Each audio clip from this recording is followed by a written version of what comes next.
सुबह का वक्त आसमान पर परवास करते दर्जन भर लड़ाका तैयारे, अंदरूने खाना एजेंट की मुखबरी के बाद सरहद पार फौजी कार्रवाई और एक मुल्क के सरबराह को बिना किसी मज़ाहमत के उठा ले जाना। ऐसे फिल्मी सीन और कहानियां हम सब ने देखी भी हैं और सुनी हुई भी हैं, लेकिन कल अमेरिका की वेनेजुएला में कार्रवाई ने इस फिल्मी सीन को हकीकत का रूप देकर दुनिया की तारीख ही बदल डाली है। कल सदर ट्रंप ने फॉक्स न्यूज़ को बताया था कि उन्होंने सदर निकोलस मडुरो और उनकी अहलिया को गिरफ्तार करने की कार्रवाई किसी टेलीविजन शो की तरह देखी।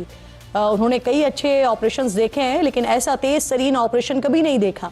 अपनी नौयत के इस मुनफरिद अमरीकी ऑपरेशन की कहानी बयान करते हुए अमरीकी नशरियाती इदारे CBS ने बताया कि वेनेजुएला की हुकूमत के अंदर मौजूद अमरीकी खुफिया इदारे CIA के मुखबिर ने निकोलस मडुरो को पकड़ने से कबल उनका मकाम और पता मालूम करने में मदद दी। बरतानवी न्यूज़ एजेंसी रॉयटर्स ने अमरीकी ऑपरेशन के हवाले से बताया है कि सदर मडुरो के करीब मौजूद एक अमरीकी मुखबिर उनकी नकलो हरकत पर नज़र रख रहा था और मुमकिना कार्रवाई के दौरान उनका दुरुस्त मकाम बताने के लिए तैयार था, और वक्त आने पर घर के भेदी ने लंका ढाते हुए सब कुछ बता दिया। फिर अमरीकी स्पेशल फोर्सेस और FBI एजेंट्स ने सदर मडुरो के सेफ हाउस पर धावा बोल दिया, जिसे सदर ट्रंप ने किसी कले से तशबीह दी जो चारों अतराफ से मजबूत स्टील से घिरा हुआ था। कले नुमा इस घर में नस्ब स्टील के दरवाजे चंद सेकंड्स में तोड़ दिए गए। रॉयटर्स के मुताबिक सदर मडुरो ने इस दौरान सेफ रूम में जाने की कोशिश की, लेकिन वो नाकाम रहे। पेंटागन ने इस कार्रवाई से पहले कैरिबियन में बड़े पैमाने पर फौजी तैनाती की थी, जिसके लिए एक तैयारा बरदार जहाज, 11 जंगी जहाज, दर्जनों F-35 तैयारे और 15,000 से जायद फौजी शामिल थे।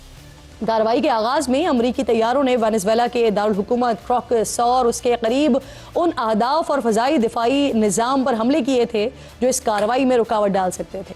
ट्रंप के मुताबिक इस कार्रवाई में कुछ अमरीकी फौजी जख्मी हुए, लेकिन कोई हलाकत नहीं हुई। एक हेलीकॉप्टर को शदीद नुकसान पहुंचा, लेकिन वो भी वापस अपनी मंजिल तक पहुंचने में कामयाब रहा। यानी कुल मिलाकर फिल्मी अंदाज में शुरू होने वाला ऑपरेशन का इख्तिताम भी फिल्मी अंदाज में ही हुआ।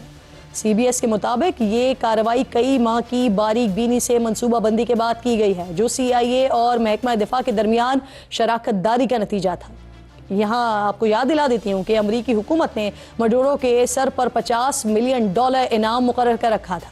अमरीकी कार्रवाई तो किसी फिल्मी कहानी की तरह थी, लेकिन वेनेजुएला का अपने सदर को बचाने के लिए कोई रद्द-ए-अमल ना देना और अपने दिफा के लिए कोई मामूली सी भी कार्रवाई न करना भी किसी सस्पेंस फिल्म या सीरीज से कम नहीं था।